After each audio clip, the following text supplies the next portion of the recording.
So everyone's gonna attend in person or?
And please do a roll call, Tracy. Thanks.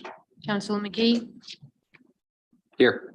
Councilor Katarina, Here. Council Hamel. Here.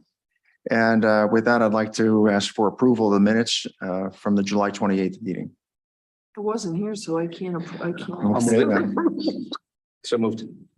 And I'll second that. Councilor McGee, Yes. Councilor Katarina, I have to abstain. Councilor Hamel. Yes, thank you. Thanks.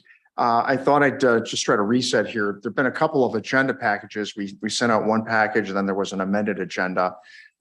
We tried to move some things around to allow Brian Longstaff to join us. Brian, thank you for suggesting that. We are going to be adding a couple of things that have to do with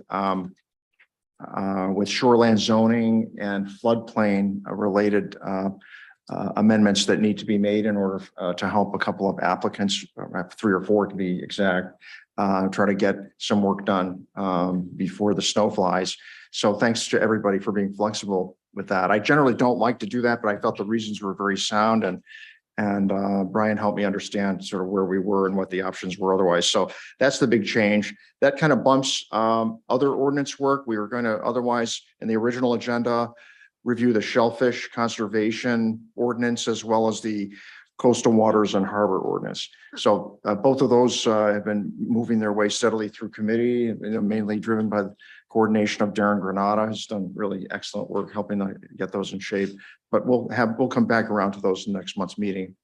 So with that, I thought we'd go with the first agenda item and welcome and thank Lauren Dembski-Martin for joining us. She's a social services navigator in the public safety department. And I thought she could help us have a discussion.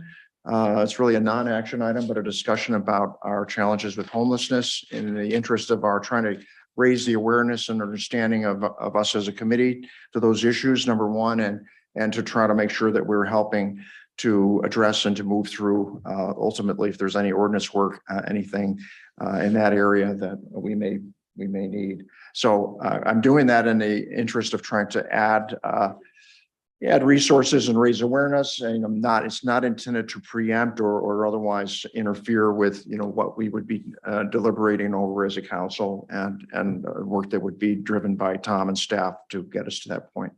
So with that, it'd be very helpful to me, Lauren, if you took a few minutes and told everybody a little bit about your background and maybe set the stage for us on homelessness.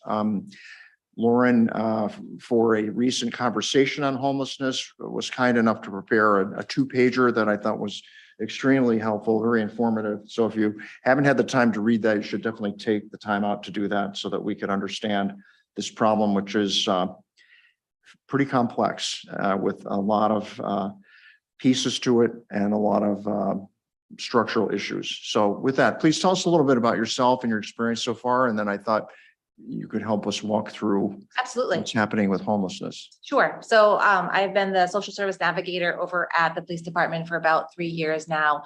My background comes with a bachelor's in criminal justice and my master's in social work. So this is a good combination of those two. It's a perfect combination, actually. Since coming aboard here at the PD, I do a lot of community outreach, which is where we are certainly seeing those that are experiencing homelessness, the increase in that, and then the lack of services in terms of being able to support them. So in Scarborough, we have a couple different populations of those experiencing homelessness. So we have the encampments. And so those are people that tend to be kind of chronically homeless. I would say we probably have 50 to 60 folks that are kind of in that population. And those are kind of spread amongst Scarborough. What we tend to see happen is we have an encampment. They either stay there for a while, they're asked to leave and they move a little bit down the road. Those are folks that do not want to access the shelter. They don't necessarily want a whole lot of supports. They're pretty happy living in the woods and they're pretty happy with that lifestyle. And so for me, that's really just supporting them with basic needs, sometimes food, sometimes water, hooking them up with anything that they're open to. So it may be a case manager, and maybe someone through Preble Street. I currently have like the Learning Collaborative going down to offer nursing services for like an 80-year-old woman who's down there and having a hard time breathing. So that's one population that we have. As we go, would Yeah. it be possible also for us to ask questions Oh, along yeah. the way? I think that might be helpful rather than trying to hold all questions. So if you're amenable, I'd Absolutely. just offer that to the committee. Yeah, I do have a quick question. Yeah, since you no, and I mentioned talk this. fast, so. No, that's fine.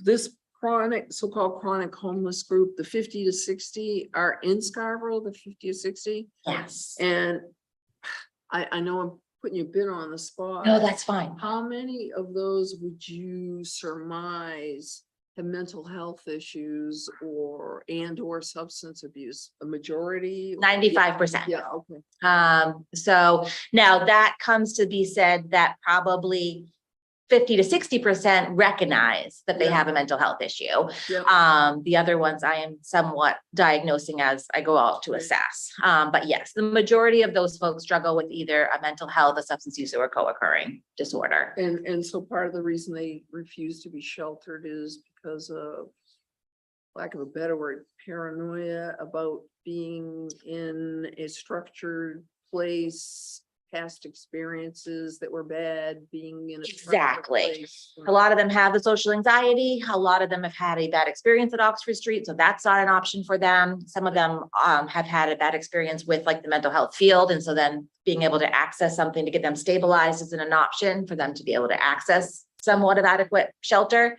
And then some of them are just resistant. They Yes. just don't Yeah. want that. Yeah. And most of those encampments, I mean, we have like one on Muzzy Road right now that we're vacating. A lot of those encampments are down by like the Lowe's, Martin's, Walmart area that we see. Any other questions on kind of that piece? Yeah. About how long would you say this has been an issue in the town?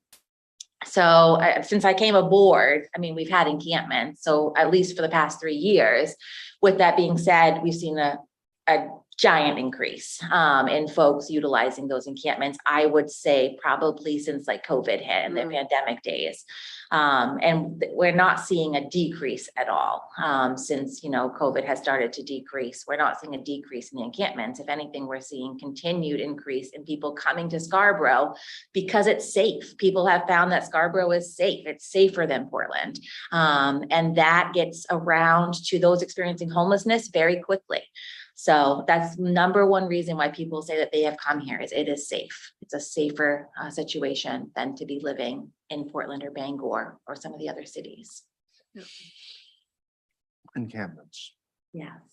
And do you think that the situation with lack of housing in general is exacerbating that? With some of these folks have been more amenable or have been in the past in housing situations, i.e. Section 8 or whatever, where they had the independence, but they had the roof over their head and whatever. Now that's kind of gone away. Yeah, I think there's a small percentage of this population that's impacted by that lack of housing. Because a lot of these are folks that have been chronically homeless their whole lives, you know, Okay. since their whole kind of adult lives. So they may have been in and out of Section 8, but quickly burned a bridge with that. They may have been in and out of like the BRAP, like the shorter term. But a lot of these folks are going to be experiencing homelessness. I mean, I don't see where, unless we certainly change the mental health system by large leaps and gaps, that this population is going to necessarily be adequately housed with support services in place. Are there so-called roving mental health services available in this area? So You have licensed professionals, Yep. even doctors at that level who go out to these encampments and. there is on a limited Yeah. basis, but again, we partnered like with the Learning Collaborative that provides some of the nursing, nursing components. And then there's a PATH program through the Opportunity Alliance, and their role is to go out to encampments and really be providing that on the ground in the roots case management service. Okay. Don, if I could, just a question in the handout, in the packet, under the category of chronically homeless. This appears to be statewide statistics, and if they're not, But this is 134 people fell into this category. So are you saying that 50 to 60, so a third of the state's chronically homeless from Scarborough? So one of the things that Cohen will touch on with that reporting and with those statistics is that that's definitely underreported. Tom, but I mean, yes, I think that there's an accurate number here in Scarborough. I don't know if that number accurately reflects the state. Fair enough. Okay. If that's,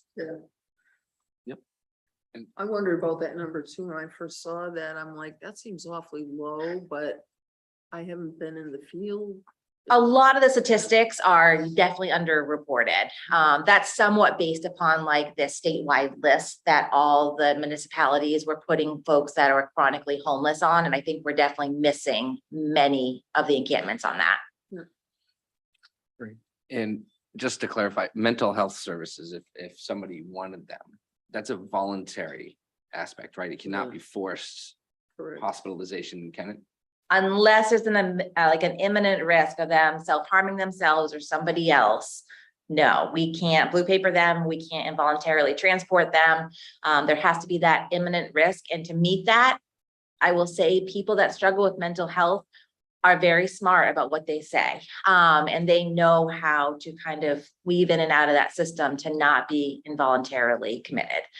So it has to rise to quite a threshold in order to do something involuntary for someone. And is that, I don't know how much you know about the history, but is that something that's been a practice for a while, or is it a recent development in terms of, the standard for what is required in order to make the services mandatory? The threshold has definitely increased over, I would say, the last 5 to 10 years. And part of that is because of all the institutions where people were forced to go, and then there was lawsuits around that.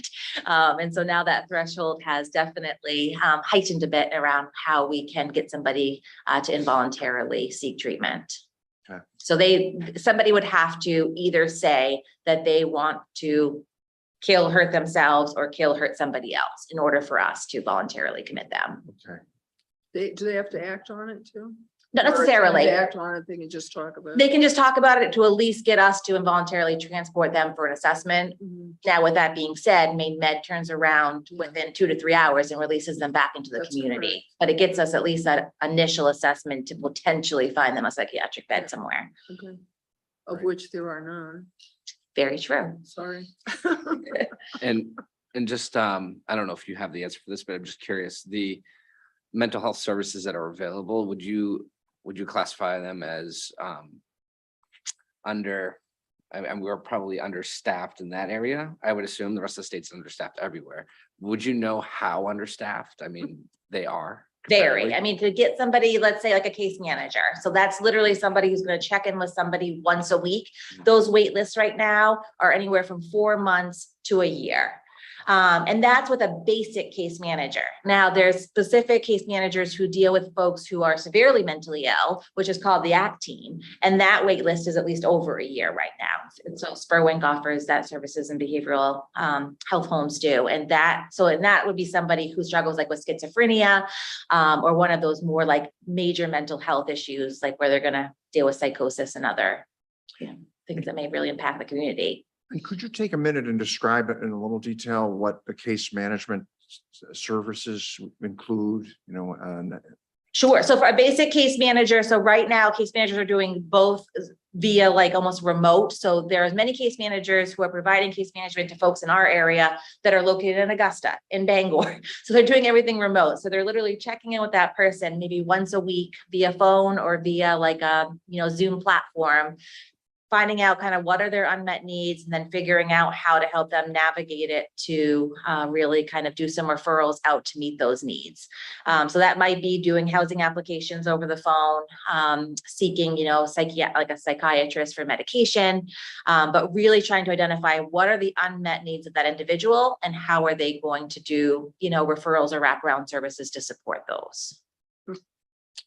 So my guess is, how would you characterize that sort of care? It seems like it's very fragmented. It would, and especially if people are coming in and going out at their own, on their own choice or their own timing, right? So it must be very difficult to try to move someone along, at least into a different different situation. Is that? It is, and the rate of case management right now, the turnover is significant. So what we're seeing is we have a case manager in somewhere, they get to know the family, they get to know the individual for 2 or 3 months.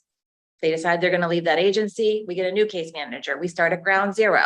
And we do this over and over and over again, which is right now, I'm playing a lot of case management, especially like in the encampments, because we can't even get case management out there. So it's really trying to do those first initial referrals for them to address any of the unmet needs that we can come up with together. Lauren, do you think that the services that are provided through public safety through you are helpful in, well, in keeping criminal activity and whatever tamped down? I mean, I know people automatically assume, oh, there's criminal activity with the homeless, which isn't necessarily true. And I don't want that to be assumed or stigmatizing in any way, but it doesn't matter. Is it making a difference by having your position, do you feel? Well, this is job security. I know it is. I'm putting you No. on the spot, So but I would say, being realistic Yeah. about what you can do in 40-hour work week Right. with this, it's a tough job. yeah, what I do think, there's a couple of caveats here. So one is that I think that building the relationship with public safety with these folks is helpful, so that when they're in a mental health crisis, let's say an officer shows up that already knows them, or I show up and I already know them, and they're not meeting that risk of blue papered or an involuntary commitment or something like that. Having a rapport with people definitely helps calm them down when they're dealing with a crisis. And so in that way, I think that it definitely has been helpful. There are a couple of encampments that we'll walk into, and, officers have a good relationship with these people. And that's positive, especially when you're talking about mental health. The other side of that is, yes, we can still get those initial referrals in. So we're getting them on those initial wait lists. So like I've been working with some folks for over a year, and we are now starting to see some services come into play. But it has meant that I am there weekly. It has meant that we almost are hand-holding them to complete applications, right? And now we're finally starting to see some movement a year later. So a part of this is that, is really following somebody through until they get what they need. And unfortunately, with a lot of services, that doesn't happen because of the turnover rate. Now, is VA involved? Do they have case management? Because my assumption is, and again, correct me if my assumption's wrong, that you do have a certain amount of vets involved with PTSD and other issues that would come into that system also. Yep, there's a small percentage of veterans that are in this category, certainly, like with those in the encampments and chronically homeless. But yes, Preble Street has a homeless veteran program that we can get folks hooked up with. And then there is a veterans outreach program right in Portland. And then it's navigating transportation, right? So then we have the next thing that causes the obstacle. But there are some avenues and some resources for veterans specific, yes. Just if I could, just perhaps stating the obvious, but the other thing Lauren brings is our, very proud of our patrol force, certainly, and but they're responding to a call, and very often they get the next call and they need to leave the scene. And so one, they either lack the professional skills that Lauren has to be able to understand the situation and start making that assessment and referral, but more importantly, they don't have the time and they're just off to the next call. And so having someone that is available to kind of do that follow-up and to start to build a rapport over time is hugely important. Well, police officers aren't social workers. No, although I think we're seeing a change of attitude, philosophy, culture. I think more and more they are, whether they know it or not by education, but by experience. That's what the job is these days in many respects. And I'm very proud of Scarborough Police Department well, first of all, I was involved in Operation Hope when it first started. And secondly, just the fact that we do this, I think we're a model. I know we are, because now you're seeing other police departments starting to, let's see if we can have that too. But I just wanted to throw that out there for the public who are watching the ordinance meeting, who don't realize the work that does go on within the town. So, and I would applaud, every single one of our officers in really having some knowledge around this and really compassionately dealing with Yeah. these situations that are not always easy to deal with. And I think I'm always praising, the officers that I get to work with, because when I first came on as a social worker, I wasn't sure how that was going to work. Yeah. But it is amazing their ability to deal with some of these situations. And I think you're right, Tom, that it allows them to kind of continue their workday, once we kind of assess safety wise, Mhm. and then continue to build that rapport and services out for those that are in need. Just the last thing I'd say is even the cop, the guy, the men and women that would bag him and tag him, right? You go to the scene, you put them in the car, you take them to county jail. They realize they're doing the same thing for the same individual next week. And, that cycle just needs to get broken. And so whatever we can do to help. Yeah. Try to break that cycle, they see the value in, I think. Yeah. A quick question here. This is labeled as individuals and families under the chronicle homelessness. Do we have any children that are in Scarborough that you would consider chronically homeless? So they more come and go. If we come across a child who's in one of the encampments, CPS gets involved, Child Protective Services. And so that quickly gets negated, right? Because then we're addressing it right then and there. So over the last year, we have had, I think, 2 young children that I've, come across in encampments or heard about that were in encampments. And so again, we've quickly coordinated with CPS to address that and get them out of there. So that's been much shorter term than these folks that are staying in the encampments for months, years. So currently none. Currently, there is none. Nope. About 3 months ago, we had, I think it was a 2-year-old that, I found in one of the tents, and, mom was kind of just trying to make her way and had come across one of these encampments to stay. But again, quickly got hooked up with one of the women's shelters in Portland. So rarely, but yes, it happens. And then so just to kind of touch on the other populations that we're seeing here in Scarborough. So we have kind of this chronically homeless, right? Encampments. And then we have the folks that are coming through, right? So they are just like literally passing through. They've either flown here from some other state. I don't know how they get the money for a plane ticket, but then they land here. Or a bus ticket, or they kind of are like passing through and trying to like find their way. And with those folks, I really kind of talk about like whether Scarborough is going to be like where they want to land. Like, is that where they want to kind of start a life and get hooked up with services? Or do we put them more into the greater Portland area where they may have some, better chance of, just kind of starting over from wherever they come from? Or we also get folks that, are just in our community that are experiencing homelessness that have come from one of the surrounding towns. Those folks don't necessarily stay here. They're kind of literally passing through. Usually I deal with them for, a couple of weeks, maybe a month, and then they're gone. And we've either hooked them up with something or they've gone back to one of the other surrounding towns. And then we're seeing the ERA folks. So that's the folks at the Comfort Inn. So, those folks are really under kind of the statute experiencing homelessness, which is why they have ERA. And so those folks can have the 18 months vouchers. So it was 18 months. It then turned to 12 months, I think about a year ago. So what we're seeing with those folks now is that their vouchers are coming to an end. And so because there's no housing, they're back to experiencing homelessness. So I think over the next 3 months, we're going to see 15 individuals over at the Comfort Inn that their vouchers will be expired and they're back to experiencing How homelessness. many was that again? I think there's 15 that will be, their vouchers will be up between July, August, and September. And so it's becoming creative in terms of like, what are we going to do? General assistance may be an option, but Liam, I'm not sure how much you want to talk about this, but there's no options for general assistance right now. There's no motels that are willing to accept general assistance. And I actually just had a meeting earlier today where we were talking about this, and Colin Ryan, who is definitely a well-spoken person on those experiencing homelessness, was talking about how motels can't discriminate against general assistance. And I'm like, that's interesting because I've called like 40 motels and they've said that they will not take general assistance. So it's this vicious cycle of trying to figure out, what are we going to do? Who enforces that? Well, obviously no one's enforcing that you can't say, I won't take general assistance. That's weird. I did not know that. Yeah. And I think some of that comes from motels that may have had an experience with somebody that, wasn't great. And so they've kind of taken that stand because they don't want to risk their business. Right. And on the flip side of that, a lot of the folks that, potentially could, get into general assistance may or may not fit that, stigma again.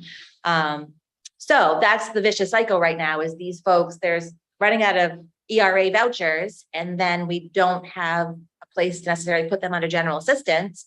And so where and what do they do? They're gonna be back on the streets. And that's what we're trying to navigate right now.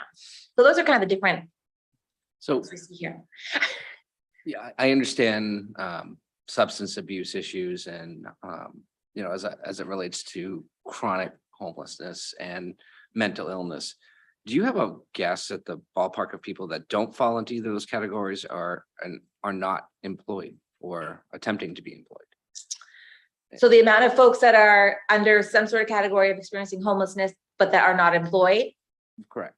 Or unemployable. or. If I had to guess, I would probably say a third are employed or employable. So a lot of the folks that I deal with have some sort of physical limitation. Not only are we dealing with substance use or mental health, but they have like a physical limitation.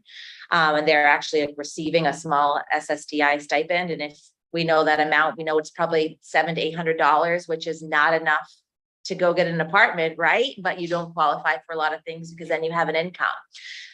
So I see that a lot is folks get that small SSDI. So they're not able to work because they've been qualified under a disability, but it's not enough to live on. So is there a supplemental program that helps fill that gap that you're aware of, either in the state or locally? I mean, if we look at general assistance, I mean, they potentially could fill like that extra $300. But again, then what we're running into is no place being willing to even take that amount, if that makes sense. Now, would that change once we get out of season, once you move away from the summer season, or is it a chronic thing now because all prices are so high generally? Somewhat a chronic thing, somewhat I think will change. There's a couple motels that seem to be more open during the winter months to, be amendable to taking GA. I'll be curious this year whether, they agree to that or not. Because rates do drop, but it still doesn't hit what that looks like. I mean, I think GA, it's like $55 to $60 a night. So even during the winter, I mean, most places are getting 80 to 100, right? So I was gonna ask that. Do we have any analysis on what that gap is for your average person? Like, has anyone ever said, here's what the state subsidy or whatever it might be is, here's where kind of the market is. Do we know what that gap is? Do we have any information regarding the financial gap? So if we look at what general assistance would give to someone, right, like under like their cap, I think it comes out to $55, $60 a night across the board, right? No matter what the season is. But if we look at motels here, we're looking at probably like $100 in the winter, up to $200 during the prime summer season. So we're looking at between $50 to $150 that per day, right, per night, that potentially a business is agreeing to. So that's, okay. So like I just asked Comfort Inn if they were willing to take that rate for the folks that are coming up on their vouchers being expired. And they've said, no, they will not look at the GA rate for those folks. Right. If I could just chime in. So also, the vision for GA housing assistance isn't motels and hotels. That's the emergency solution. And so it's another one of those things where we're looking at a type of lodging that's really not designed to match up. GA again is going to be somewhere between 11. Again, sometimes if you stretch it, $1,600 or $1,700 a month in housing assistance, depending on household size and size of the apartment. And so that breaks out to anywhere between $30 and $60 a night. And so even in the winter months, that's not, and those hotel rooms that are taking are generally ones that are probably pretty traditional hotel rooms, beds, not kitchenettes, not multiple bedrooms. So I think it would be interesting, and I don't have an answer, but it would be interesting to look at what the average price of a 1-bedroom apartment is in Scarborough versus what the GA maximums are. I'm guessing there would be a pretty large gap there, just the same. But that is again one of the issues is there's just no even the summer, for a few $100s a night in the emergency, we can't find rooms for people. Right. So there's a myriad of challenges to this whole thing. Absolutely. And I, even getting to that, even if you were able to close that gap and move them into a more permanent structure, it sounds to me like only a third of them would be kind of in the path or the trajectory of maybe getting and breaking out of a cycle, where we still got 2/3 that are still going to generate the phone calls, the visits, the health, public safety concerns. So that's a whole another Whole ball of nother wax. ball. Yes.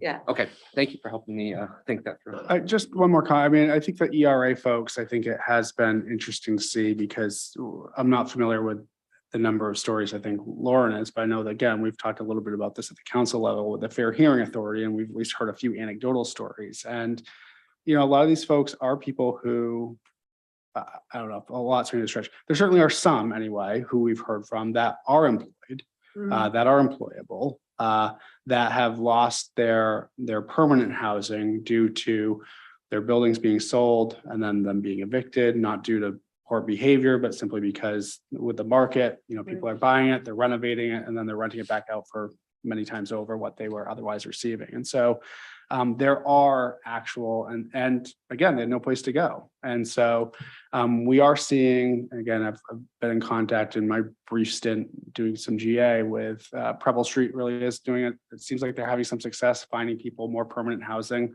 not in the Scarborough area, really more in the Lewiston Auburn area, and finding stuff that works. But housing stock, going back to, I think, the question Jean Marie's been poking at, housing stock's a real issue everywhere in Southern Maine. And Scarborough, it's pretty much impossible. So. And that's why last night, if you recall, we had the Housing Alliance brought forward that conversion of hotels to workforce housing. That would be huge, because it's that workforce housing is another gap in housing. Because I talked to a lot of employers, and you may run into this, Nick, owning a business is, trying to find employees, and then the employees you find, they're commuting an hour and a half to come to a job that is costing them a lot of money just to commute. And that's not helpful for economic reasons in this area. So it's I see it every day, obviously, in my business, but it's. And those are the challenges, Katerina. So like, there's one gentleman who's living out of his car in the Walmart parking lot, right? And he is employed at Walmart. But the other night he got towed, right? Because he wasn't in his car and he was overnight parking, and I don't know how it all went down, but he got towed. So now he had to attempt to try to go get his car, which wasn't operable, but he had been sleeping in it and working in Walmart. And so these are the challenges that these individuals are facing sometimes when they do get employed, is something like that almost made him miss that day of work, which then potentially could have gotten him fired. Now, there's a lot of factors there, but that sometimes is like what they're literally facing is, trying to be creative in ways to be employed and living maybe not in the best situation. Right. So at this point, I'd like to just sort of pause. I mean, what you've defined obviously is a big issue, lots of facets, not trending well. Lots of other things that have happened to make it more severe.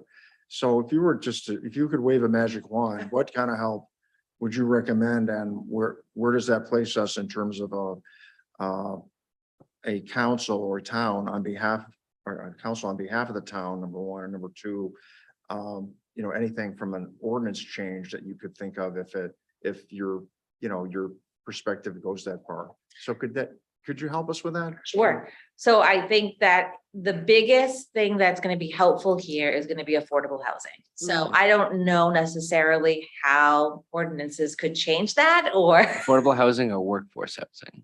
both. Affordable housing under the technical definition, or just in general housing prices that are affordable for people that are working? Because there's an actual technical definition for affordable housing. I would formula for it. Yeah, I mean, I would say a housing that somebody who is getting a very fixed income could afford. So somebody who's getting that SSDI could afford. And we can put them there instead of one of these encampments, literally, because that's what they're going to be living off of for the rest of their life. I mean, when somebody gets SSDI, they have been kind of deemed as incapable to work, right? So now they have a disability, they can't work, but now they're living on that very fixed income. So does that answer, I guess, your question? I mean, I'm looking at like, our dream world would be housing where somebody who's on that very fixed income can actually live. And then with that said, also workforce housing, you know, would be incredible to see more of that pop up, where it could give folks that opportunity. But your point is, go ahead, Tom. I was just going to say, our definition of affordable is 80% of area median income. I think what Lauren's referring to is probably something 30 to 40. Right, that's why it was kind of, yeah. So maybe the answer is permanent housing without, defining what the income categories are. Right. More Thanks, housing. yeah, that's what I was really, thank you for helping. I was trying to drill Okay. down to it because. Right. So, And frankly, as a counselor, I don't expect Scarborough to solve the whole problem. No. But if we can make some impact, well, even a little impact, because these folks, some of these folks, by virtue of living in Scarborough, are our citizens. Even though they're living in an encampment or whatever, even though they're temporarily here. But to me, if we can make any sort of even small impacts, I think are huge. I have an idea, Oh, good. but I'd like to digest it and not in front of cameras. okay. And not, it's creative, I Yeah. think, and might get to the, problem of this. Yeah. It's just, but one of those things where I haven't vetted it in my own brain yet. No, So, but- and it'll be helpful for sure. Yeah. For folks who don't know, Nick is property manager. So Okay. he's also in the field of Yeah, real estate. I have employees that come to me for apartments and there's nothing. I mean, you would think Yeah. I would be the guy to go to. There's nothing. I mean, Yeah. And I don't think you're gonna see like when we look at the, population of the encampments and things like that, not all of them want this. Yeah, that's right. This housing, or I'm gonna use the word affordable again, but I guess I really shouldn't. I'm using the interchangeably. you can use, we But- get it. Not everyone's wanting that affordable housing. So I don't think that you're gonna see like this huge influx, but I do think that for those that really want to be housed and that's what the obstacle is that affordable housing piece, those are the folks you're gonna see that could really benefit from that. And then on the flip side of that, I know that you asked around the ordinance committee what they can do. I mean, again, I'm going to go back to the affordable housing because once you get somebody into stable affordable housing, you can put more services in place for them. It's hard for services to be following someone from encampment to encampment or, not being able to track them down because now they've left Scarborough and they've gone to South Portland or whatnot. So I think, again, going back to that affordable housing is really the key because once you get them in there, yes, there's a lack of services, but at least you can get them on wait lists to potentially get those services in there and people know where to find them and how to get a hold of them. If I could just clarify my statement, I don't think the town, well, it's going to be exceedingly difficult and I would not recommend we take on this task. We don't have a housing authority. I don't see Right. us being a provider of housing ourselves per se. What we can do is to partner with the professional housing entities. Avesta is one of many, but they're certainly a prominent one in the region. In fact, the Southgate project by its own design meets our standard, but their target audience, I think, is between 40 and 60% of AMI. So, and that's really directed how Main State Housing, what their priorities are and what projects they tend to fund. So there are ways that we can help support others providing housing to meet the demographic and the socioeconomics that we're talking about here without us doing it ourselves. Mm. True. And that, Tom, would be the ways that we can supplement that by offering incentives or what is your? Well, in that case, we do have a credit enhancement agreement that helps support that project. I think we also passed a downtown plan that gave them extra points, that gave them funding. So there were different things that we did to help enable them, if you will. But again, we're not the direct provider, and I don't think any of us are have that fantasy that we can or should be. And correct me if I'm wrong, like if you wanted to partner with Avesta, there's a multi-year process behind everything they do, isn't that correct?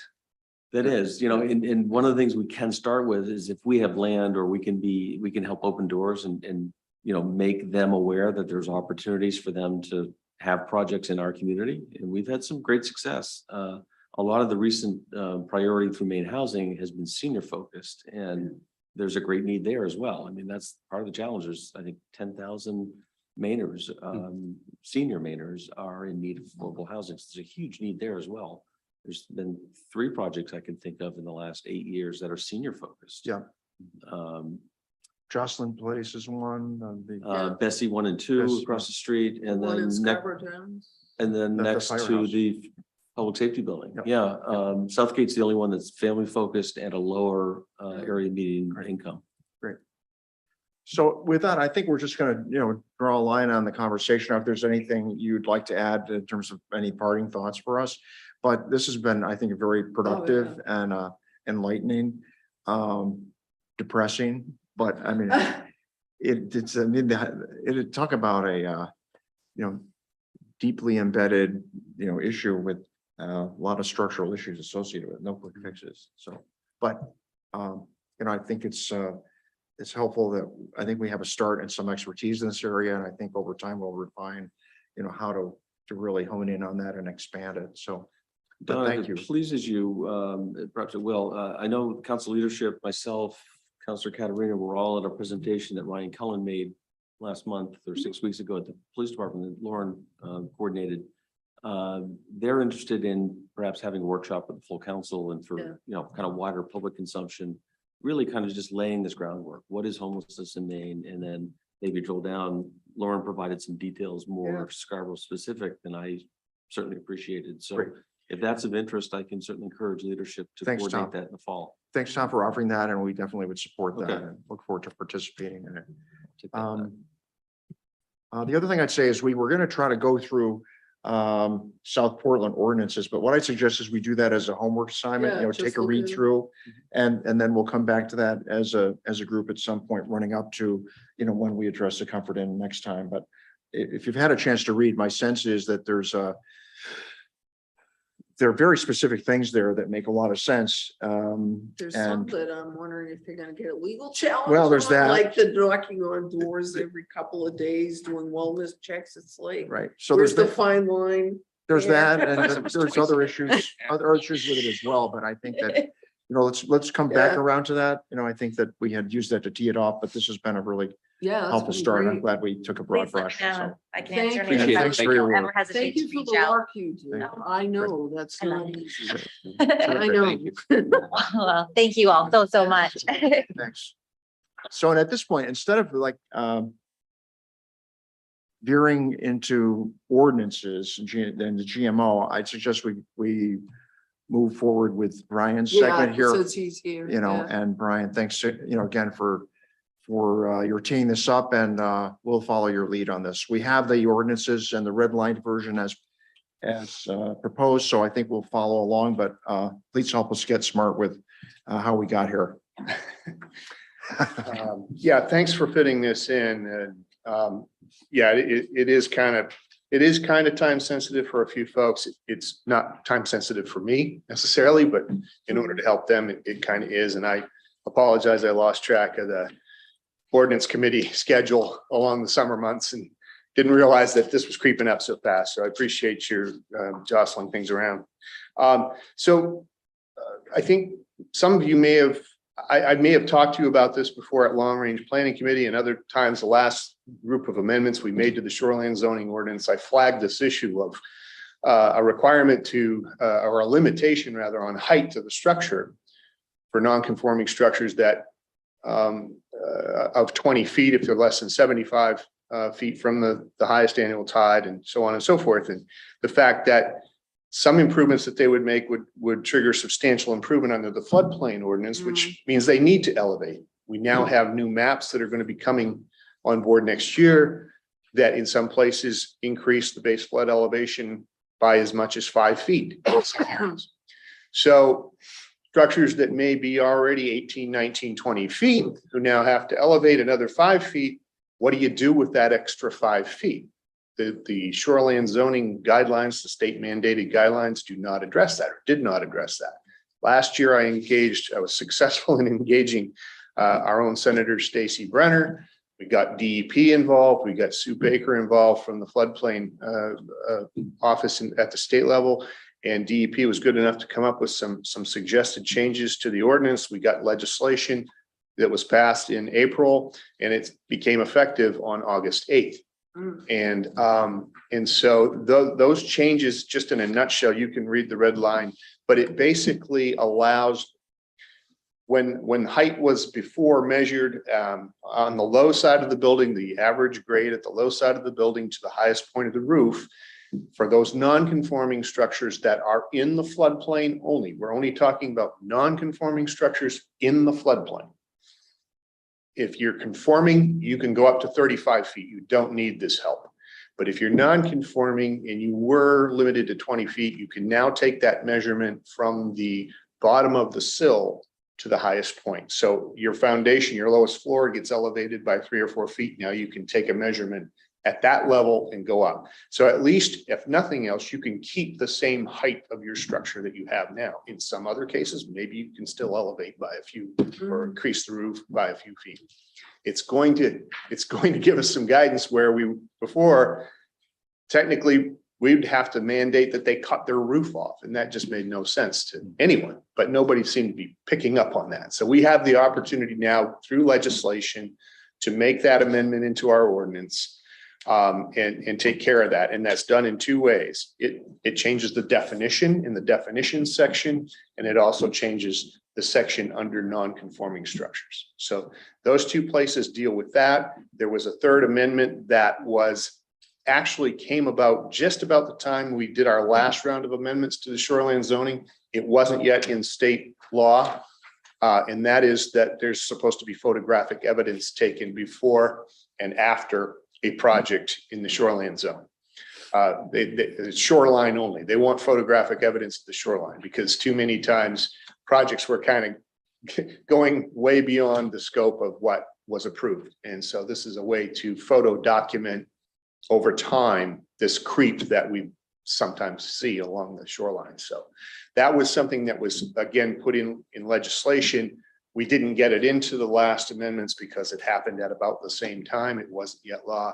So at the suggestion of the state shoreline coordinator, Jeff Kalinich, he suggested it would be a good time for us to include that too. So that's the other amendment that's in there that doesn't have anything to do with floodplain or elevating structures. Yeah. And that's really it in a nutshell. Any questions? No, I think this makes perfect sense. Brian, can you help me understand the folks that are pending, that for whom they have projects ready and that, those were ones farthest along that, were reminding us that, hey, we really needed to do something. Can you give us an idea of the number of those without going into a lot of detail? And then I had a follow-up question to that. Yeah, it's difficult. You and I both know that the two that I'm most familiar with, one is at Jones Creek and one is at Shipwreck Road, and one's Pine Point, one's Higgins Beach. And I know that there will be others along those two stretches that will be facing this. And in Pine Point, it may actually become even more severe because the floodplain with the new maps expands quite exponentially in Pine Point. Not so much in Higgins Beach, but to some extent. But in Pine Point, people who were never in floodplain before will be, and they'll be experiencing the same issue where they could have elevated their structure or done whatever they wanted to before will now fall into this category. The two that are upcoming, one's a building replacement, one's a foundation replacement that wants to elevate the building, and they'll run into that ceiling, if you will, that 20-foot ceiling, because most of Shipwreck Road is, or a good part of it is, within 75 feet of the highest annual tide line. So at least on the beach side of Shipwreck. So there's I'd rather talk about all the ones that are probably going to be impacted, because I don't have a permit in hand for any of the other two because they're waiting for this to happen. And related to that is, in these areas, there's always folks kind of looking at neighbors and saying, well, there's that house at the 35-foot, within the 35-foot height requirement. So will this change make it possible for these houses that are affected in the floodplain to go above that, to go above 35 feet? No, not unless they're already at 35 feet. And there are probably very, very few that are that close to the water, to the resource, that are that tall. Okay. That haven't already elevated. There are some that have already elevated and they're not going to do anything for another 50 years. So, but no, I don't think you'll see a lot of, I mean, I can't guarantee there's no situation like that, but that's not the majority. Brian, are you seeing these elevations because they're doing the foundations, you know, that the water can go through or whatever to help with slog, so to speak? Good question. In most cases, they are. Okay. Because usually in those areas, they kind of got a triple whammy going on. They've got in some cases, the zone will change to a velocity zone, Oh, right. which does require flow through foundations. In other cases, they may not be in a velocity zone, but they're in what's called an erosion hazard area, which also has to be treated much like the velocity zone and allow sand and water to flow through. So you've got zone changes, you've got erosion hazard area, and you've got an increasing base flood elevation.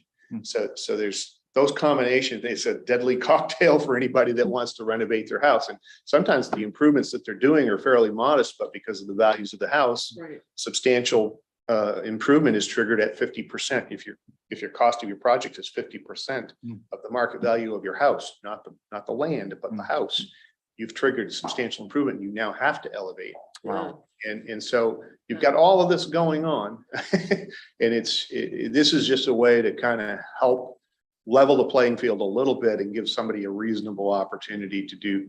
And we want people to improve their houses, and we want them to put them on flow through foundations where it's necessary. You know, this helps them do that without everybody sitting around scratching their head saying, I don't know what to tell you. Other questions? Nick? Tom, any questions? So, I mean, this is pretty straightforward. I thought we'd take a moment, you and I have played around with the timing and numbers and sort of thing. So can we take a minute to get tactical in terms of next steps, and then I'll look for a motion for us to, you know, make a decision on, you know, what to do next. Yeah. Yeah, so we have to, by statute, we have to have a public hearing at planning board level.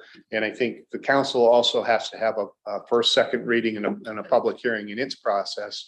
So what would work ideally at this point is if we could get your guidance to go ahead and advertise for a public hearing at the September 19th planning board meeting.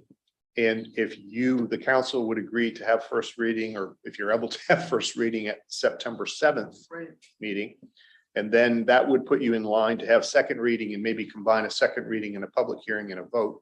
I think you can do that on the September 21st meeting. And that gets us, that'll get us into permits for these folks in early October. So I had a question about combining the public hearing with a second reading, and Tony indicates we've done that before, so it's not. So with that recommendation, can I get a motion? I move that we move this proposed ordinance to council for first reading on September 7th. Okay, a second. Any discussion? Questions? I would also just offer, I did check with Jeff Kalnitz, the coordinator at state level. I gave him a draft of what you have in front of you, just to give him a preview of it. And he said, it's fine. Everything looks good. It's consistent. So there shouldn't be any, the state officially has to review it after the town adopts it, but there shouldn't be any changes. That's right. So with that, I think we'll just go ahead and take a vote. Council McGee, Yes. Council Katarina, Yes. Council Hamel. Yes. Thank you. And I'd just like to say, this is, you know, a good example of how quickly things can move. And I never really had a perception that was possible in the public sector. But, you know, Brian, you know, with a series of phone calls and emails, was able to kind of get, you know, probably the biggest challenge was getting me smart, getting me fluent and the whole thing. So thanks for that. You're very patient, and you had really smoked this thing out very, very thoroughly. So thank you for that. And I think that'll make it Can I easier give for a us. shout Yeah, out- go ahead. Can I give a shout out to Senator Brenner? Yeah, I mean, my God, I'm Yeah. hearing more and more Yeah. things about things that she's just boom, boom, right Yeah. on top of, including what I you said second that. last night. I had an experience yesterday with something, same day turnaround. I'd been trying to tackle this for about 2 years prior to that, and it was falling on deaf ears everywhere I turned. She jumped right took on it and ran. Awesome. That's great. So 3 cheers for everybody on that Yeah. one. So. Yeah. The Mutual Admiration Society. Well, when Thank you. bureaucracy Thank you. moves quickly, I'm Doesn't- very happy. It doesn't come up. Thank you, Brian. Brian, thank you. Thanks, very much. Brian. I think the last thing we've got is to talk about any kind of thoughts on ordinances. I know GMOs come up and down. If there's anything there you want to kind of touch on briefly, I don't think we're going to go much beyond the hour here, but if there's anything, it's top of mind for anybody. I haven't given it a lot of thought. It just occurred to me that needs work, but exactly how and what needs I was gonna work say, first, what I don't know. needs, I'm sorry, I missed July. And Yeah, I don't want to reopen anything because I'm supposed to be at I found out that there's gonna be a surprise birthday party for me at 5:30. well, we can't have you late for that. Tomorrow's my birthday. Happy Thank you. birthday.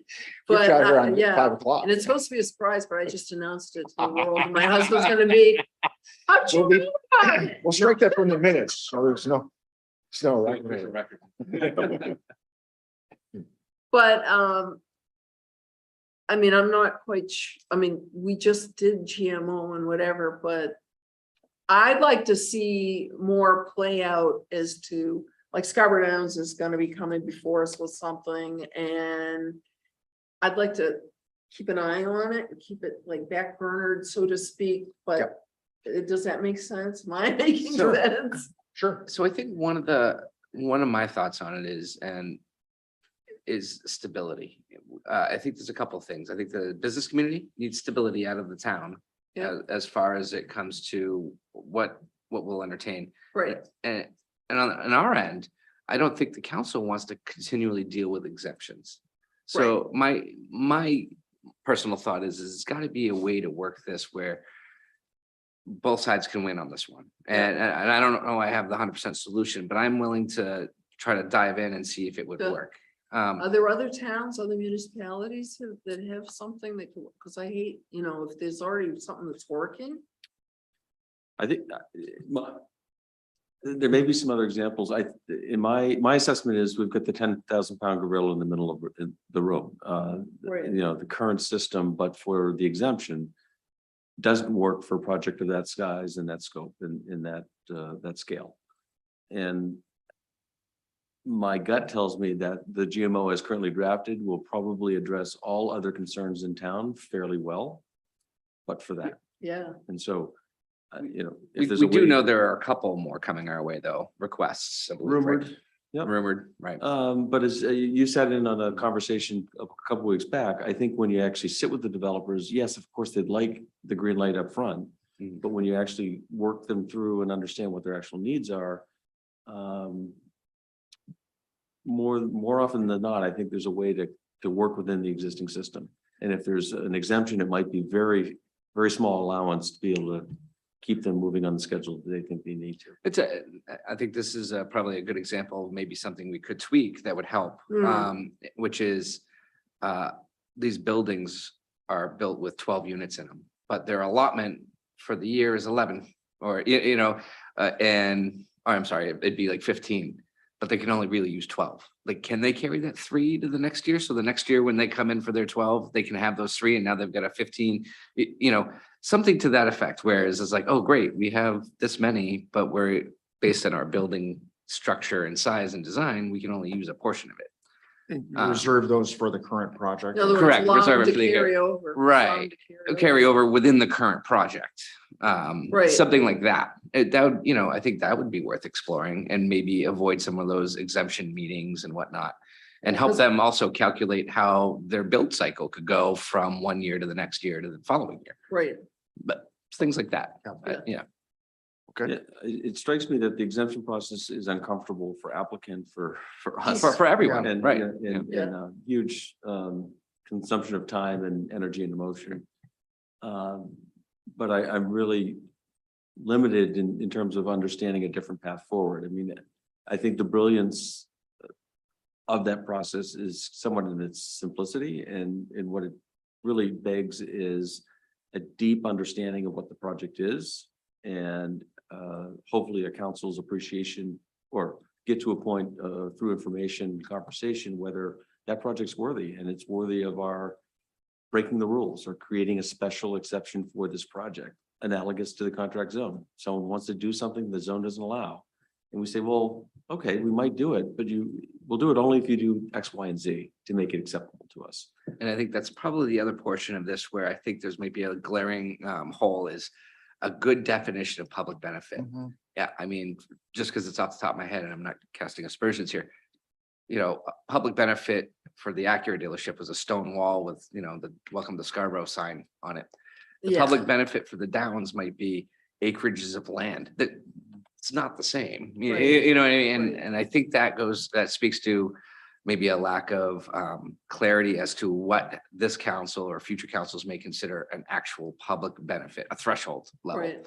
And I think that's something that we could, you know, The challenge is I'd love to hear if someone can come up with those objective standards that will apply in all cases, because the could scale be a- matters, right? there'll be a councilor's corner on it. And we're gonna ask the public for Right. some feedback on what they believe a good public benefit would be. Yeah, I mean, So- what you're talking about is making objective standards, and I think that's just exceedingly difficult, given I the agree. unique differences among projects. I agree. Yeah, I'm really torn on this one. I love the authority that the council has, the old, the old discretion, to be able to decide for any reason, or no reason at all. But that is also very hard to work with.